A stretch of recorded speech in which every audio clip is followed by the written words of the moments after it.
Okay, good evening and welcome to a virtual presentation hosted by the Alexandria Library. Tonight, we are pleased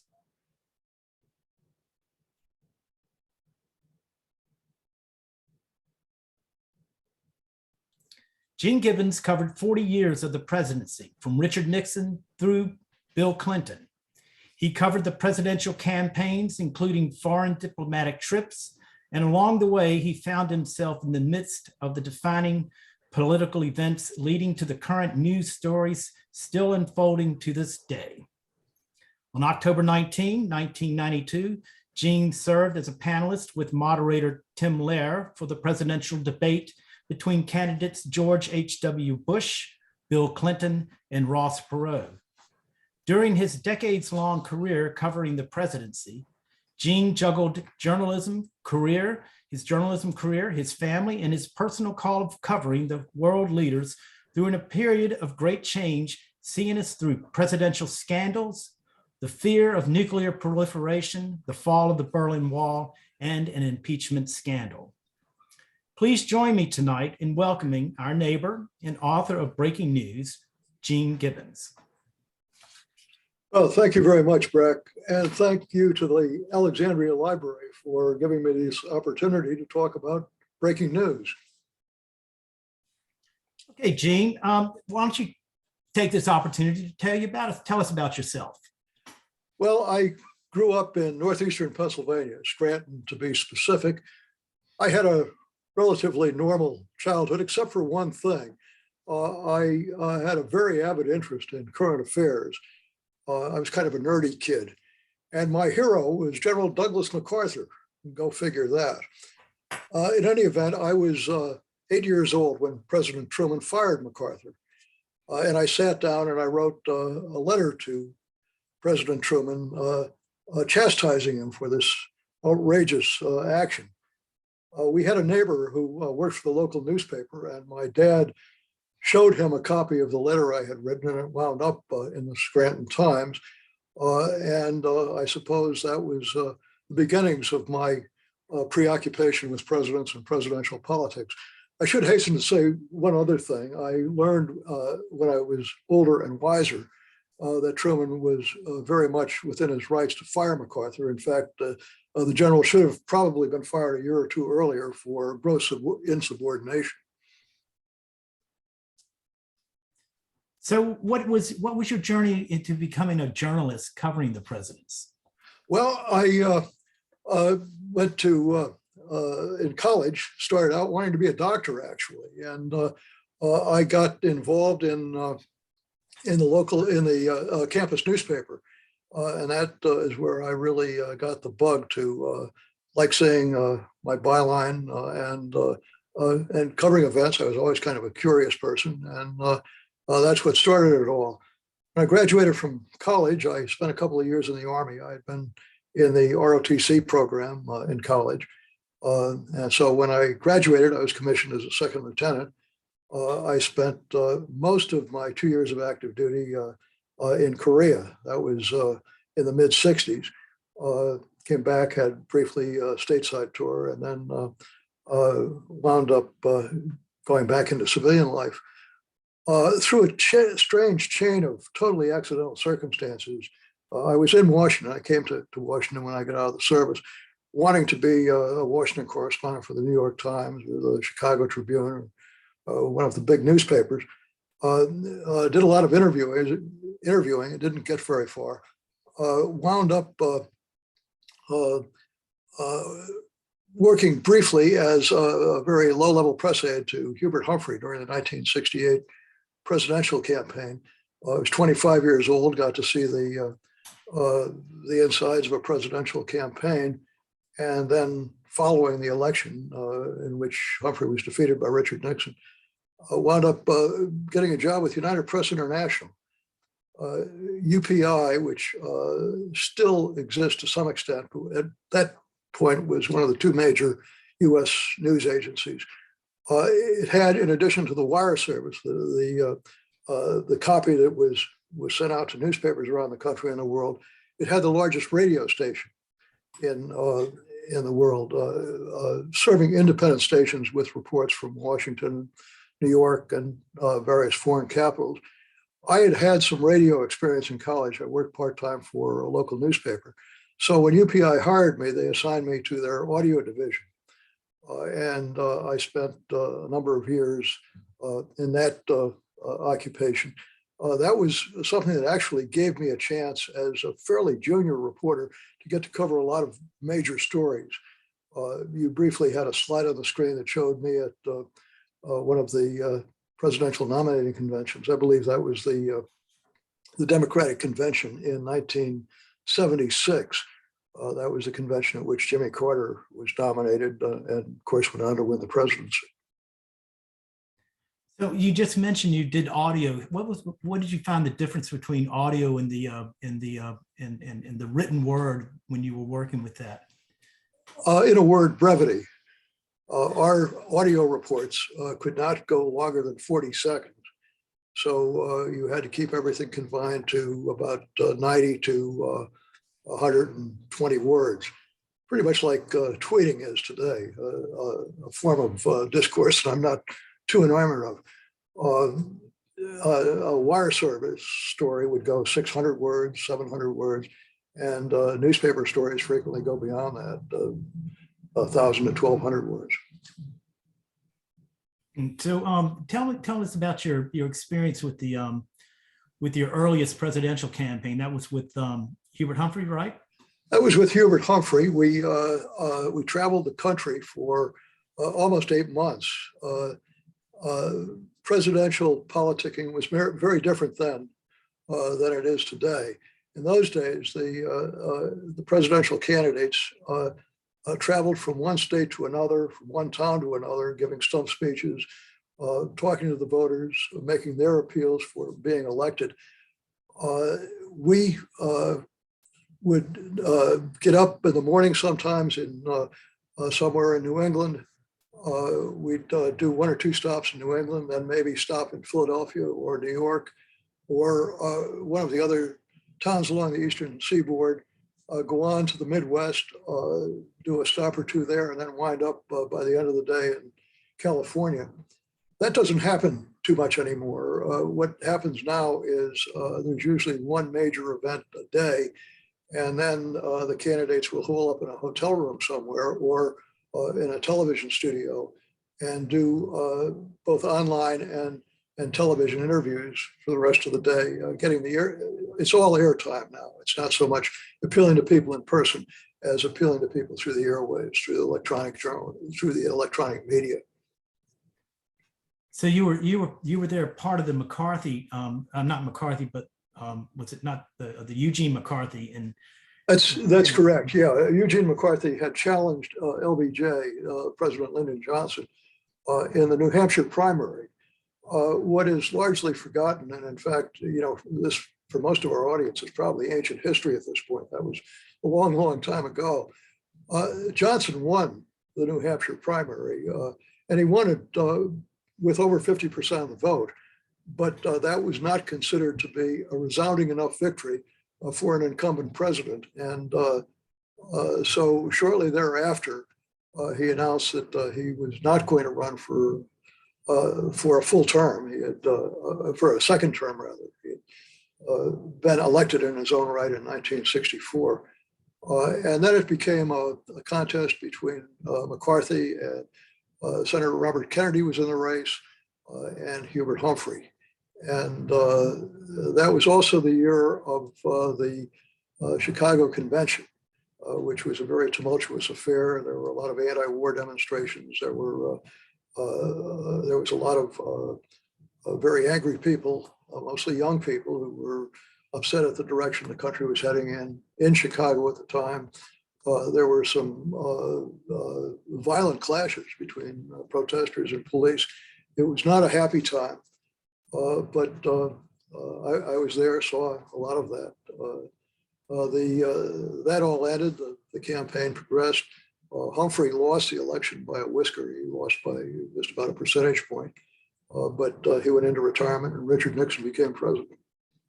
Well, it seems, that the Chicago Convention almost seemed to taint the Democratic Party. Did you see that, or did Humphrey see that too? Or Well, you certainly knew that it was not a good good optic for Humphrey or the Democratic Party. But after a while, that kind of was obscured by other things that were taking place. The war in Vietnam was going on. There were domestic issues to be discussed. And there wasn't the constant refocus on what had happened in Chicago the way there is now, because television was not as powerful a media. It wasn't as much an information delivery system as it is today.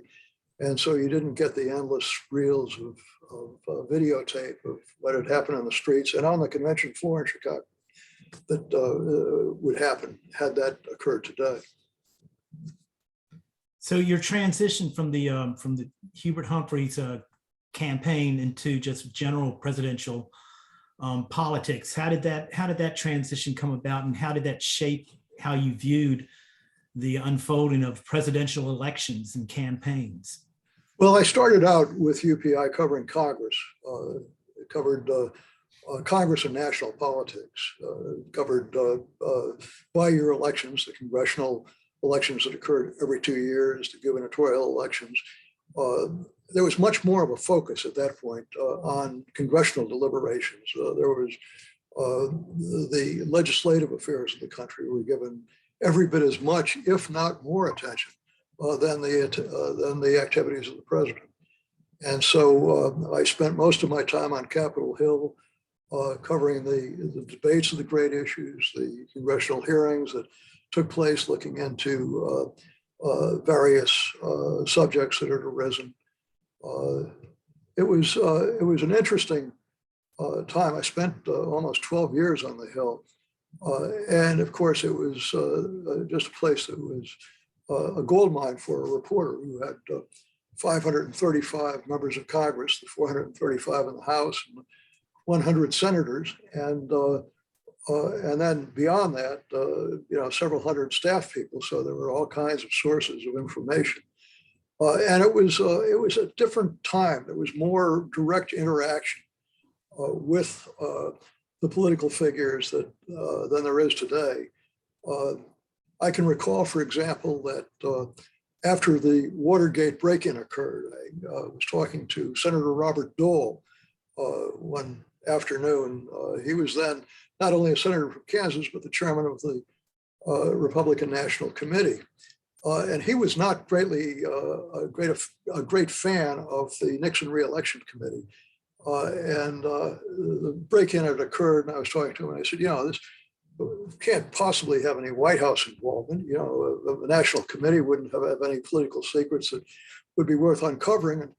And here's the chairman of the Republican Party cautioning me to, hey, wait a minute, there's some pretty strange people within that campaign, and I wouldn't put it beyond them, and don't jump to conclusions that the White House could not be involved. It very well could have been. I doubt anything like that would ever happen today. You think the media was more concentrating on Congress during that period of time than the presidency itself? Well, it was concentrated. The media was a very different creature then than it is today. It was concentrated not only what was going on in Washington, but what was going on in a major sense in other areas of the United States. But not only the United States, we had bureaus in London and Paris, and Rome and Moscow. And so there was much more national and international news than I think the public gets today. So Nixon resigns, and then Jerry Ford, who was basically, came out of nowhere in a sense because of Spiro Agnew, his fall. Tell us a little bit about Jerry Ford. I mean, he's like one of our natives here in Alexandria almost. Jerry Ford was a much better president than he's been credited with being.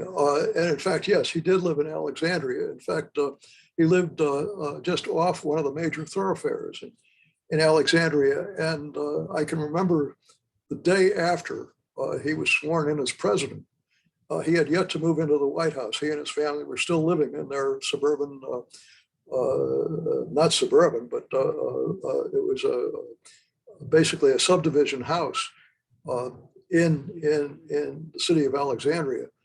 And so there was a huge, here he is, he's now the president of the United States.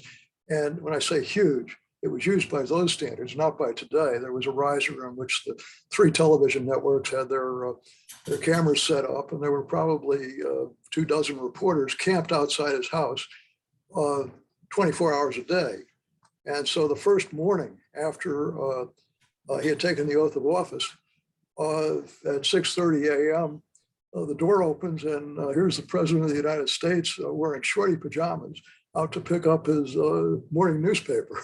It was quite, I was there at the time. It was funny, as it happened. There again, that kind of thing would never go on today. And then out of nowhere comes Jimmy Carter, and I'm going to share a photo here of Mr. Carter here. Tell us about that campaign and what you know about it between he and Jerry Ford. How much were you involved in covering that, or in the peripherals? Well, I covered the Carter campaign and I covered the Ford campaign. What we used to do in those days was we'd spend 2 weeks with one candidate and then switch to the other candidate. And the idea was that, that would keep you from getting biased on one side or the other. Carter had been a governor of Georgia. He was a very progressive governor. Very early on, addressed the issue of race relations in his state. There was a crowded field in the Democratic primary in 1976, but Carter won the nomination. And going into the presidential campaign, had quite a large lead over Ford, who had been nominated for a term in his own right on the Republican side. Over the course of the campaign, the race tightened, and by the time it got to election day, it was a real cliffhanger. And it turned out that Carter won, but the election wasn't decided until the wee hours of the following morning. And I can recall I was at that point had switched back, and I was covering the Carter campaign. And we were in Atlanta that night as the election returns came in. And finally, in fact, the state of Mississippi was carried by Carter, and that clinched the election for him. And they gave us about 25 minutes to get our stories filed and head for the airport, which was quite a tall order.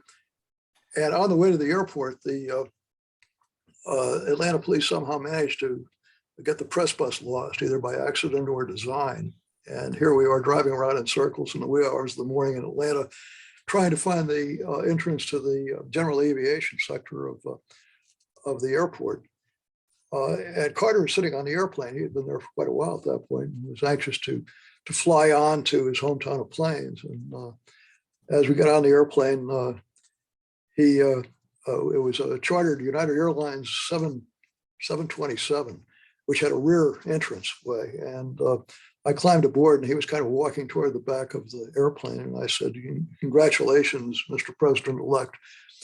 And he kind of looked at me and said, "Hey, let's get the door closed." He was ready to move on, get back to his hometown, and probably get some sleep at that point. Well, tell us about his hometown. That was a completely and totally, a small little one-horse town in a way, and all of a sudden it's in the spotlight. Yeah, it sure was. And that is or was one of the astounding things of American politics, about American politics. Plains, Georgia was a town of 683 people when Carter emerged from there to become president of the United States.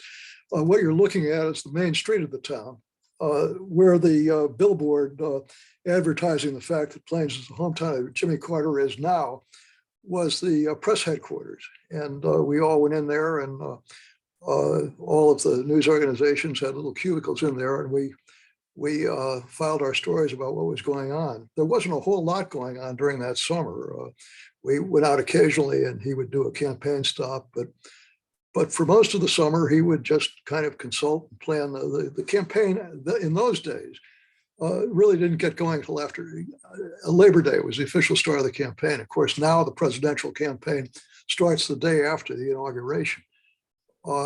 We spent a lot of time playing softball. Carter, who had a Secret Service contingent at that point, recruited the biggest, most athletic members of the Secret Service to be on his team. And then every night they would take on the press and usually cream us. That was a lot of fun. It was fun to go and talk to people, and we would even see Carter every day and have conversations. And again, a whole different era that has long gone at this point. Have we lost something, do you think, in the presidential campaigns by making them start the day after the inauguration? Yeah, we sure have, I think. Yeah, that's ridiculous, and I blame the media to some extent for that. I blame the media also for going to a 24/7 news cycle.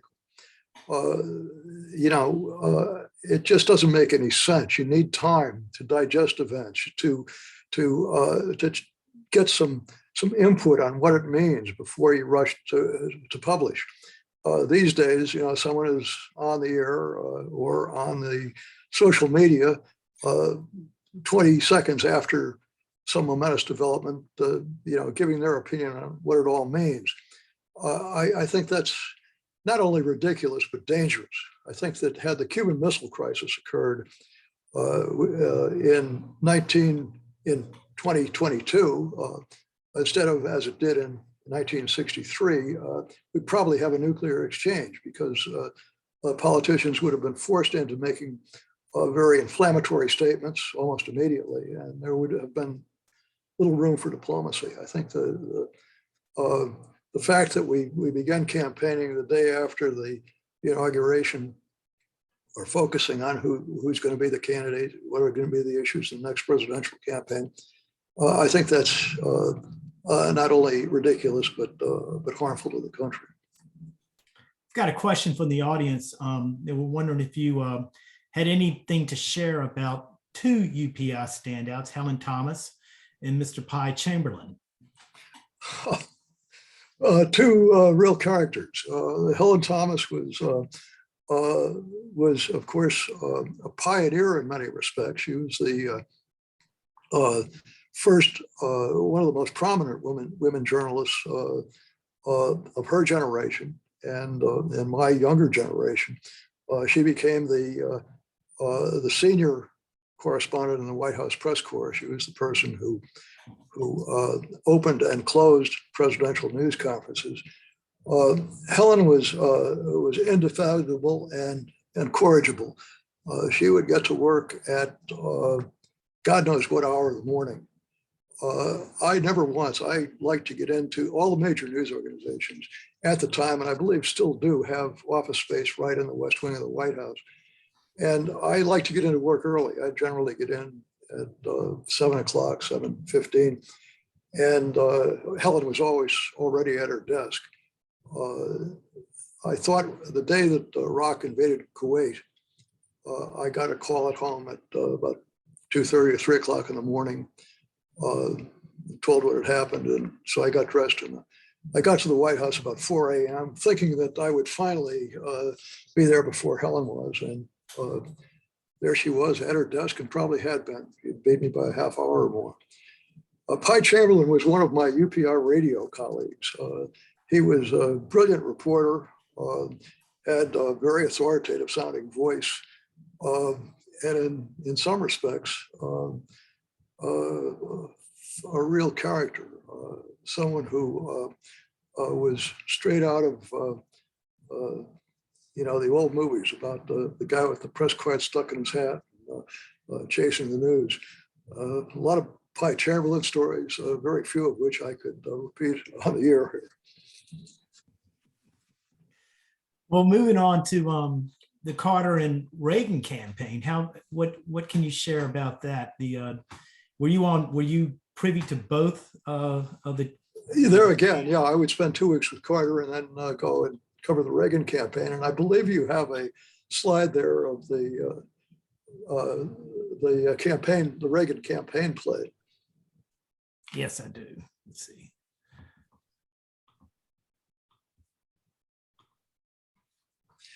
This is the Reagan campaign plane, and that's Nancy Reagan walking through the press cabin. The plane was a charter, and I believe that might be Reagan standing just beyond the curtain up in the first class section. And then all the regulars in the press corps would sit back in economy. It was quite an adventure to go out on the campaign trail. As you can see, there's the plane was festooned with all kinds of signs. The sign there on the back of the seat is one of them. There'd be stuffed animals hanging from the ceiling, almost like a college dorm in a way, or a frat house.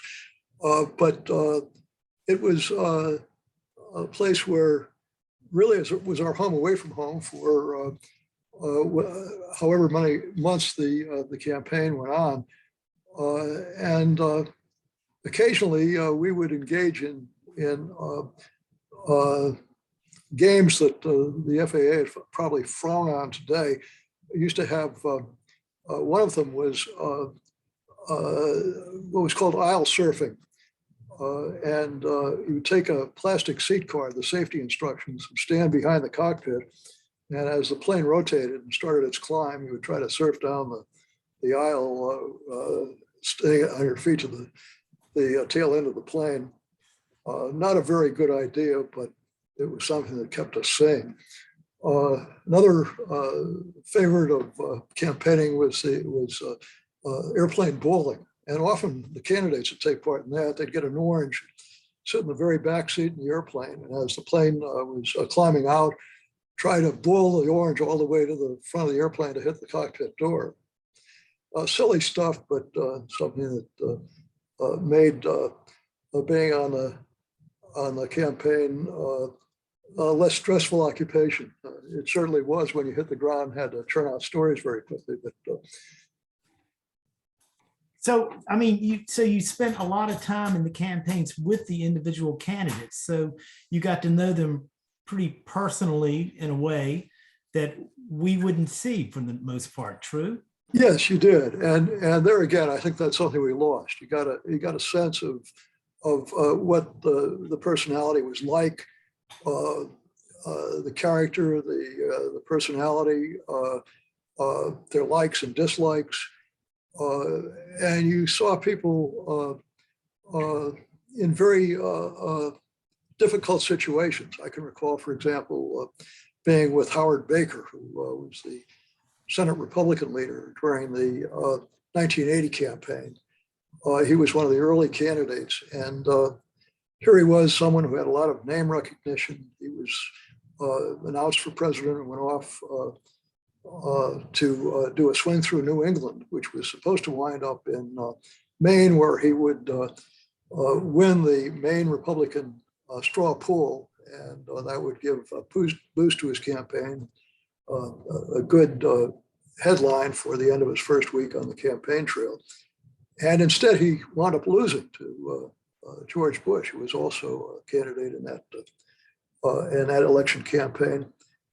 And I'd seen a lot of people in situations like that. On the flight back to Washington on his campaign plane, most people in his situation would, get up in the front cabin and sit there sulking, or in any event, avoiding the press. And Baker, who was an avid amateur photographer, grabbed his cameras and came to the back of the plane taking pictures, taking a real razzing from members of the press on the way, but he stood there and laughed and took it all. And then when we got off the plane, a lot of our wives were waiting for us, and he went around shaking hands with them.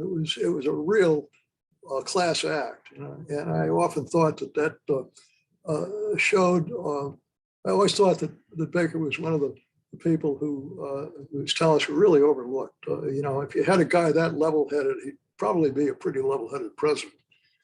Never got the chance, unfortunately.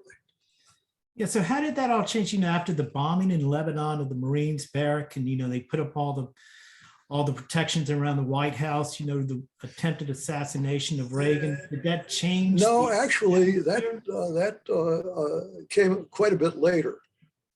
That came after the bombing of the federal building in Oklahoma City.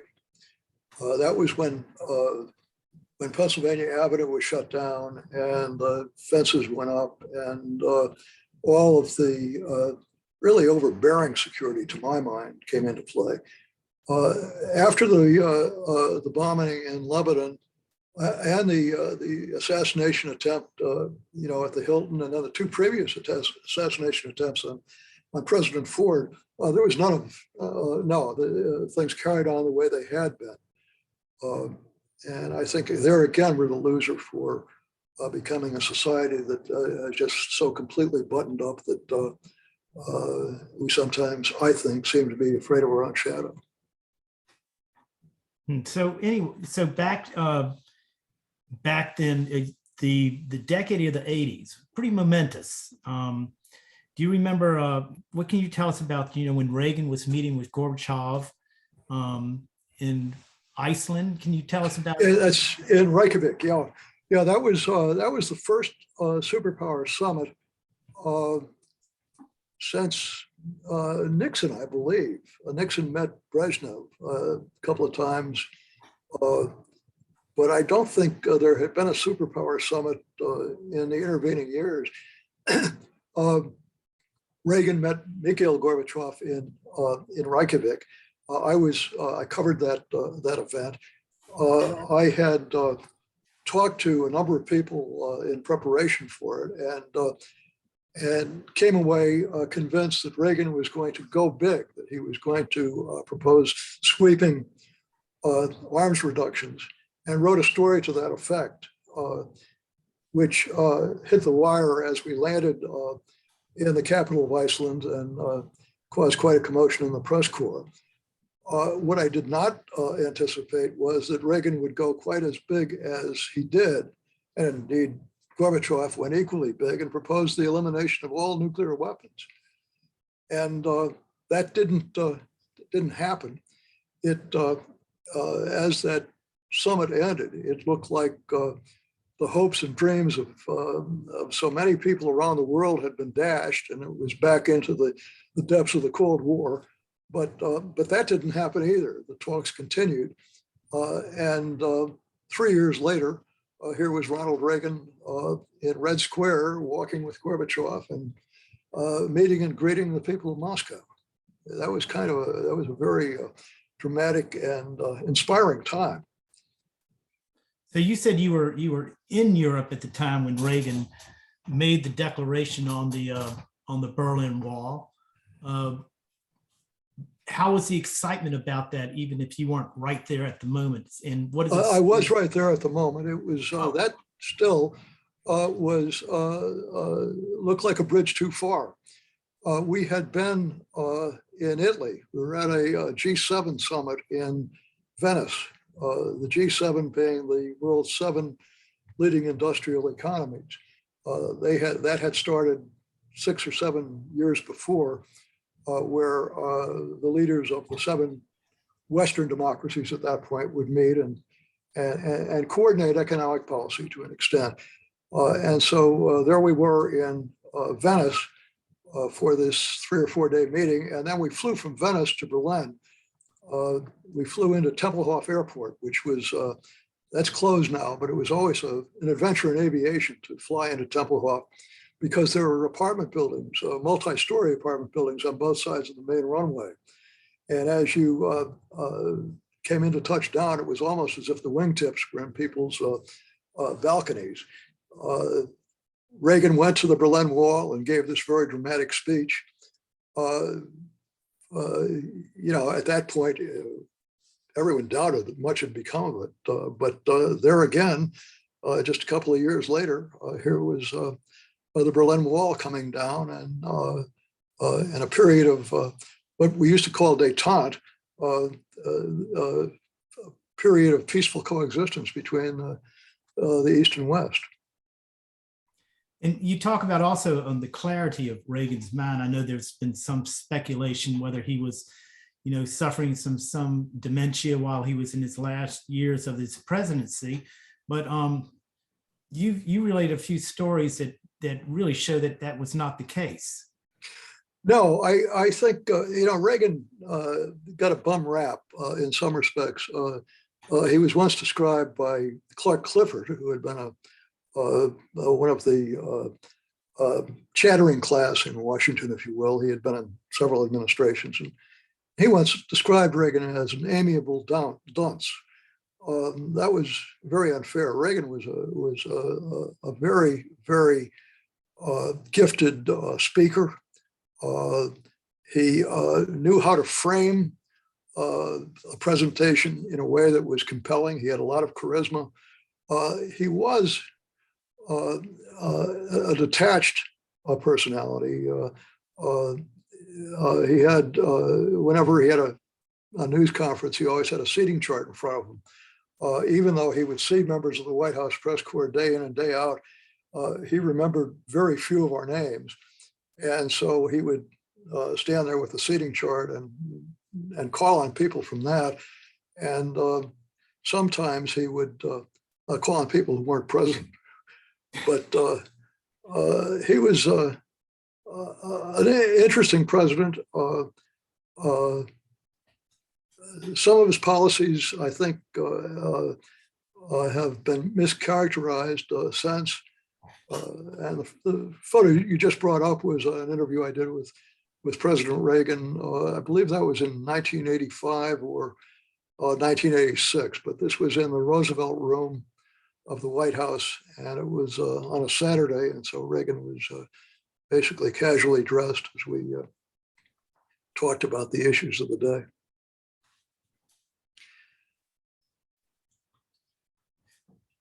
So Reagan was, succeeded by George H.W. Bush. And one of the questions I'd asked you about earlier about Bush was that, Bush was our last major president who served in the war. And I was wondering if you have some thoughts on how that shaped his presidency, how his being shot down over the Pacific, and loss in his life affected his presidency. Well, I think it affected it in a profound way. And I think that I served briefly, as I mentioned at the outset, in the military. I'm very proud that I did. I spent only 2 years on active duty. I was basically a peacetime soldier. But I came away from that experience with so many life lessons that carry on to this day. I grew up in a town that had very few Black people in it. I had no real association with African Americans until I was in the service. And it's you find out very quickly that skin color makes no difference, that it's what kind of soldier a person is. And it's, my experience was that most Black troops were very, very good, every bit the equal of the white troops, if not better. And I had one experience that I was on a patrol one night in Korea. The war had ended, but it basically was and still is a truce. The two armies had pulled back each 2,000 meters, and there are still trench lines that run across the country that are manned. And there was active patrolling and a lot of things that go on during wartime. I broke my ankle on a patrol one night. There was nothing at all heroic about it. We were waiting for it to get dark and we were throwing a football around. And I jumped to catch a pass and I came down the wrong way and I broke my ankle. And these two Black soldiers carried me on a stretcher for over a mile over broken ground, being careful trying not to jar the stretcher because they knew that would cause me additional pain. And in doing that, that just made things more difficult for them because it meant that their footing wasn't good. And at the end of that experience, I not only like those guys, I love those guys. And that was my experience. I think a lot of people who have been in the service would have very similar experiences. Certainly George Bush did. Here he was, someone who had served in combat in the Pacific, had been shot down, two of his close friends killed in that incident. And so I think it wore on him in every decision he made, particularly going in to the Gulf War in 1990, knowing that he was putting an awful lot of Americans in harm's way. And he was, and yet it was something that had to be done, and he was prepared to do it. One of the things that was overlooked at that time, here you had naked aggression. You had Iraq invading a sovereign country. And at the time, there were 4,000 or 5,000 Westerners in Iraq. And Saddam Hussein announced that he was holding them hostage, that they were going to be his human shields to prevent the West from attacking him. And Bush, to his great credit, but probably very difficult emotionally and mentally, basically wrote the people off, said, moved ahead with it to the point where finally those people lost their currency as hostages and were released. This photograph shows an interview that I did with President Bush in the Oval Office just after the Gulf War had ended. And I don't know whether our viewers can see it. My screen, I can see you and me, and it's blocking off the fellow with a notebook in his hand on the extreme right. That would be me, a much younger version of me. And also sitting next to me is Steve Holland. He was another Reuters reporter. And behind Steve is Andy Card, who was the deputy White House Chief of Staff under George H.W. Bush. He became the Chief of Staff for George W. Bush, 43. And then sitting to Bush's left is Marlin Fitzwater, who was the White House press secretary. So with that, I have a question from the audience asking, what could you talk about some of the press secretaries that you covered under? Yeah, Marlin Fitzwater was the gold standard. He was very, very good. He was not only in the loop, he knew what was going on and could speak about what was happening very authoritatively, or not speak about it, as the case may be. One of the things that Marlin never did, and the other, some of the other chiefs of staff I dealt with never did either. The two other really good ones were Mike McCurry under President Clinton and Jody Powell under President Carter. And to my mind, or to my experience, none of those people ever lied. That's not that they tell you everything that was going on. They wouldn't. They were the president's spokesman. They weren't working for the press. But they would not tell an untruth. And that goes a long way toward the way government is supposed to work. I got another question from the audience. And what was the most difficult story you had to write? The most difficult story I had to write. That's a very good question. I suppose probably President George H.W. Bush's loss of the presidency in 1992.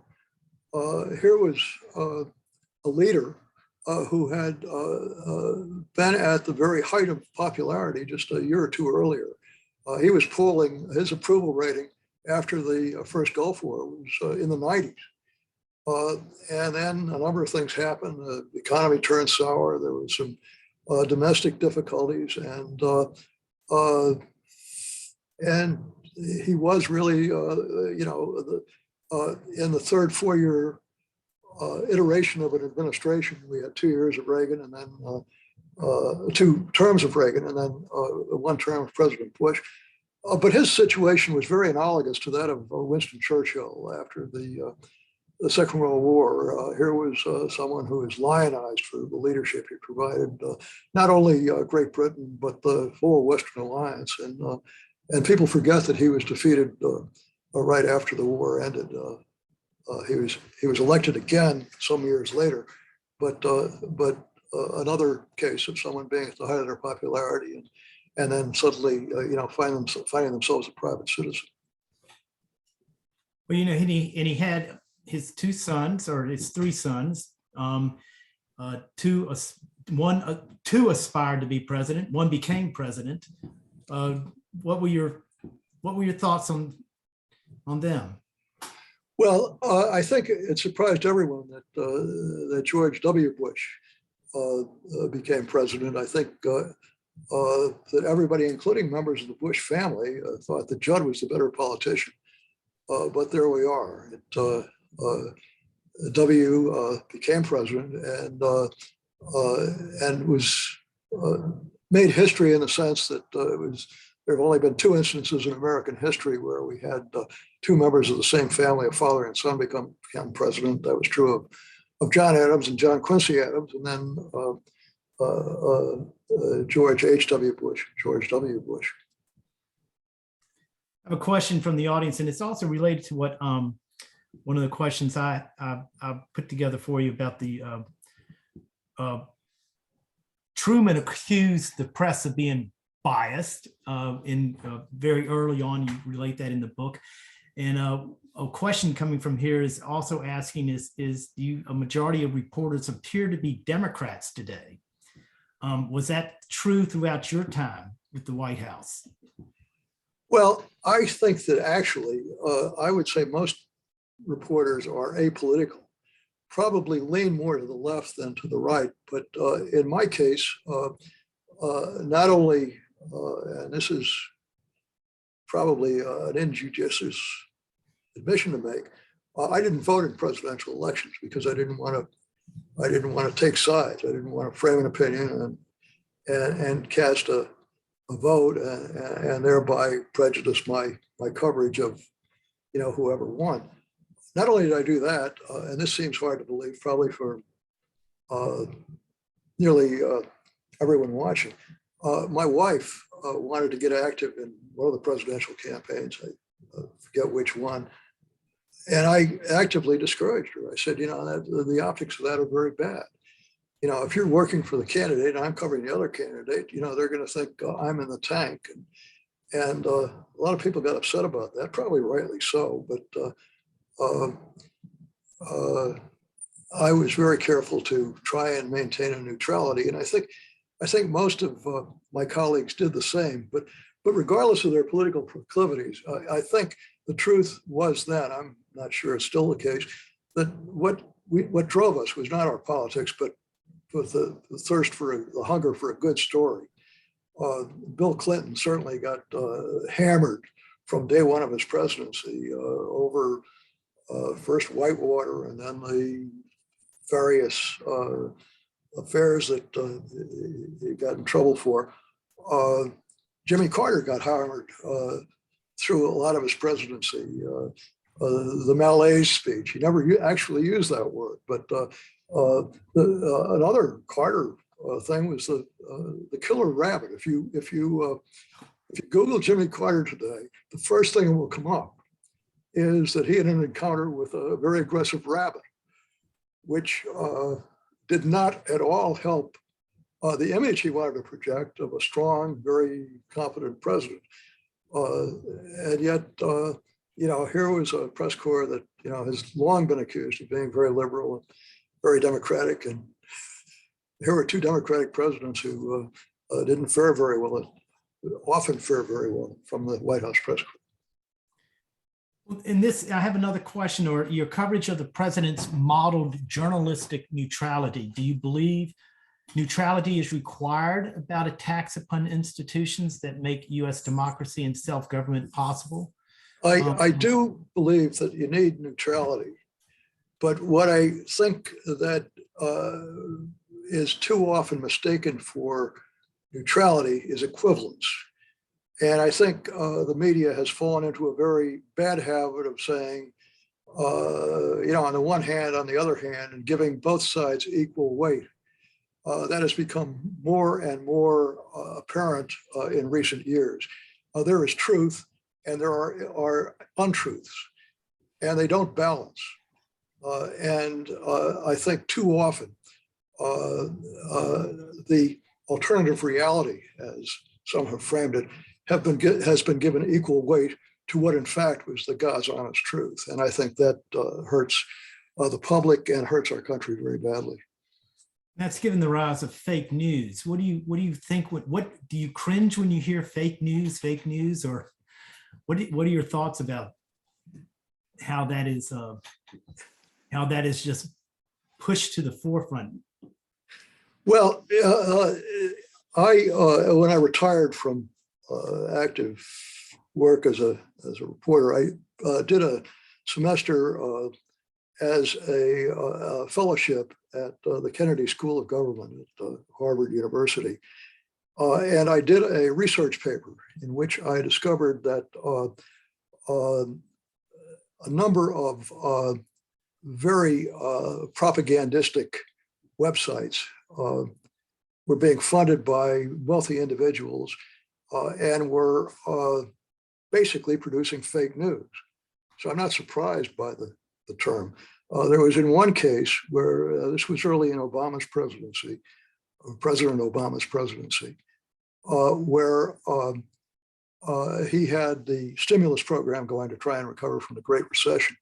And a report was put out that a lot of this money was going to non-existent congressional districts or areas, zip codes that didn't exist. And what it was data entry errors. Someone had gotten the 35th district mixed up, put on 36, and there were only 35 different districts, or transposed a number in the zip code. Well, the programs were legitimate. It was just data entry mistakes, and any self-serving newsroom, self-respecting newsroom, would very quickly find that out. I mean, the editors would catch that. But in this case, the story went out on a news website, and I put news in parentheses, or in quotation marks. The news went out and was picked up by one of the major television networks. And the Associated Press, to their credit, put out a story debunking and saying, hey, wait a minute, these programs are legitimate. There have been some data entry errors. But as Mark Twain is often quoted as saying, a lie can be halfway around the world before the truth gets its boots on. And I think that often happens today with some of the social media sites and some of the television news sites. So what would you tell your grandchildren about how to approach information they see on the media and in the news? There used to be a saying in the newsrooms I worked in: if your mother tells you she loves you, check it out. Go and do the due diligence on it. Check other sources. If you read something in the Wall Street Journal, check it out in the New York Times. If you read something in the New York Times, check it out in the Wall Street Journal or the National Review. Have a variety of sources of information, and don't believe anything you hear at first blush, because it's often wrong. And that's another problem that you run into with the 24/7 news cycle. The first reports are 7 times out of 10, maybe 8 times out of 10 wrong. And you need a little time to get the accurate information before you put it out to the public. And that doesn't happen, I'm afraid, too often these days. Sounds like a plug for the library. I have a question which someone asked, what was I suppose it's what was the most profound moment that you found yourself in where you said, wow, I can't believe I'm a boy from Scranton, Pennsylvania, and here I am here. What was that most profound moment that you found yourself in? That was every single moment I walked up the White House driveway on my way into work and said, wow, pinch me, this is too good to be true. It was a real honor to be able to do that.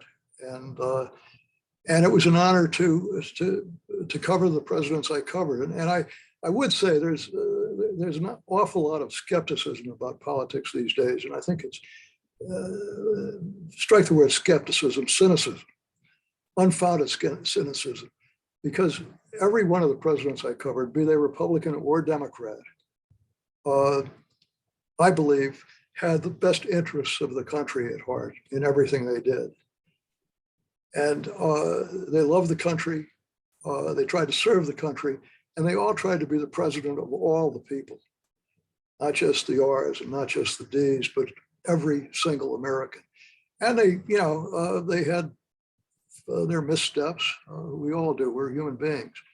But that is the one thing that I find these days that I find very troubling. And that is the degree of polarization has developed in the country. The idea that if I'm a Republican and you're a Democrat, then we're enemies rather than fellow Americans.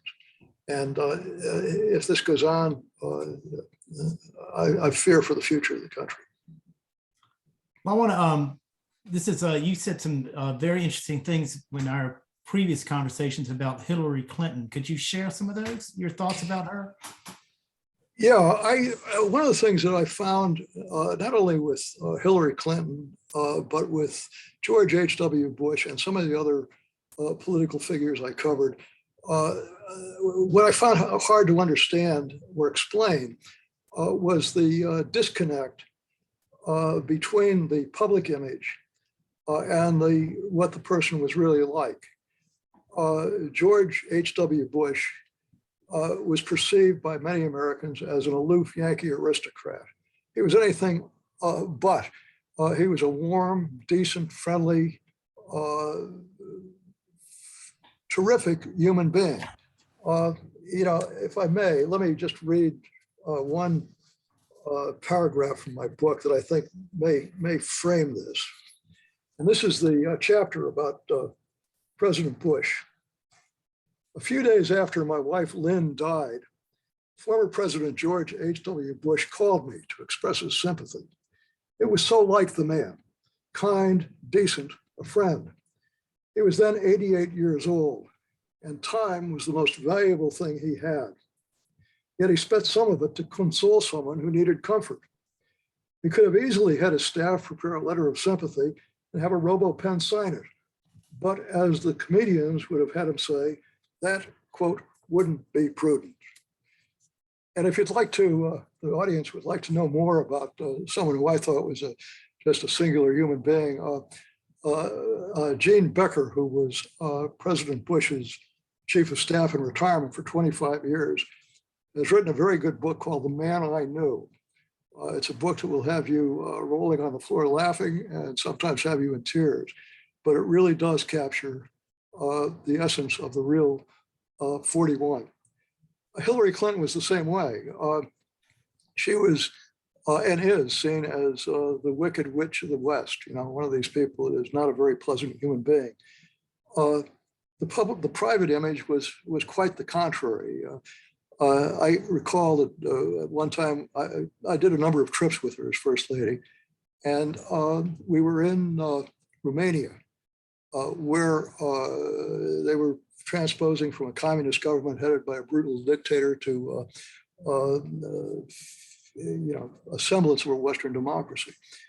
And the blood supply had been contaminated because there were so many people that had contracted AIDS from the blood supply, died and left hundreds, if not thousands, of orphans. Some of whom were also infected with HIV virus.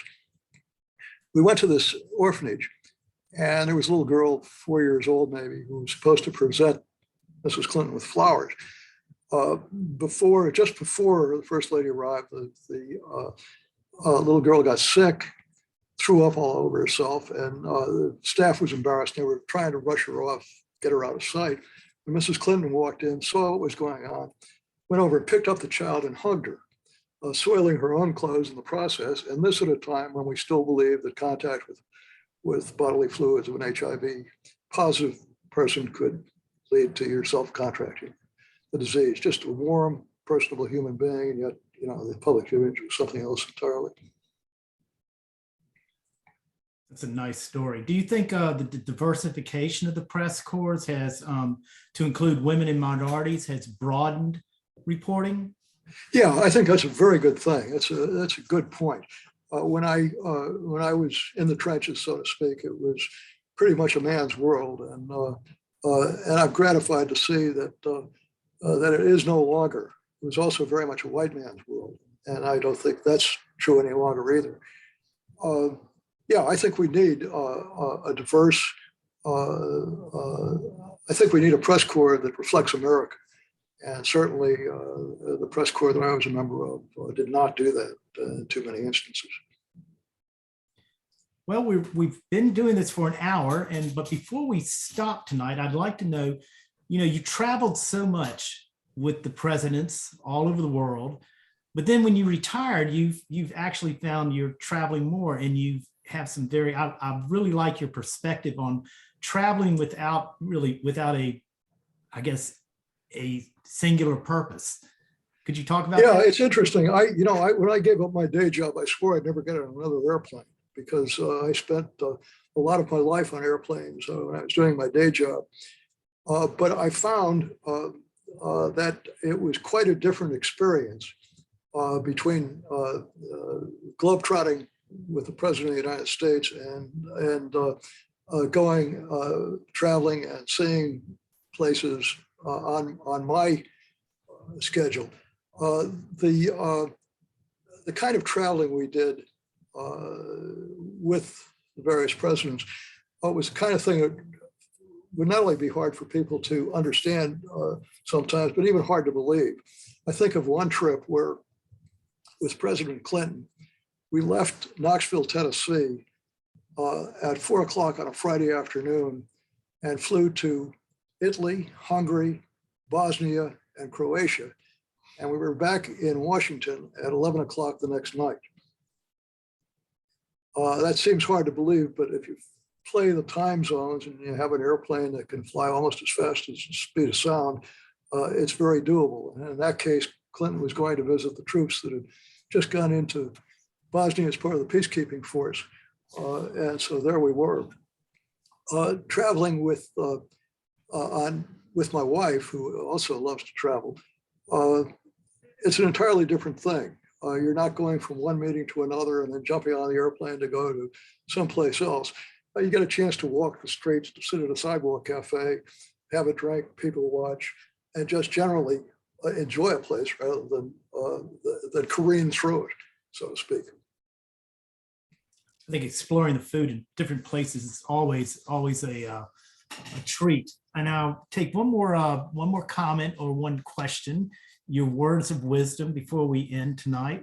Excuse me. What would be your recipe for overcoming the polarization that we find in the U.S. today? Treating each other as Americans first, and everything else thereafter. Great. Well, thank you so much. Thank you so much for this time, this hour. And I want to thank everyone else who has come to the program tonight. The virtual programs are made possible through the continuous funding from the Library Friends and the Alexandria Library Foundation. We have several programs coming up. They're including Make Chili with celebrity chef Rosenberg. It's a virtual cooking demonstration, speaking of food, on Friday at 4 o'clock. Next Tuesday night, we have an evening with a reenactment of George Washington with Michael Grillo. That's going to be next Tuesday at 7 o'clock. And then we have Left Behind, Stories from the Underground Railroad with Sheila Arnold on Tuesday, February 22nd. So your next two Tuesdays are still filled up. So just come to the library website and you can find ways to register for these programs. And thank you so much, Gene. I appreciate you coming tonight. And this has been a pleasure talking with you. And this program will be available on our website on the library in the next few days. Well, thank you, Brack, and thank the Alexandria Library, and especially thank you to everyone who joined us this evening. And breaking news is available at the library in Alexandria. So come in and check it out.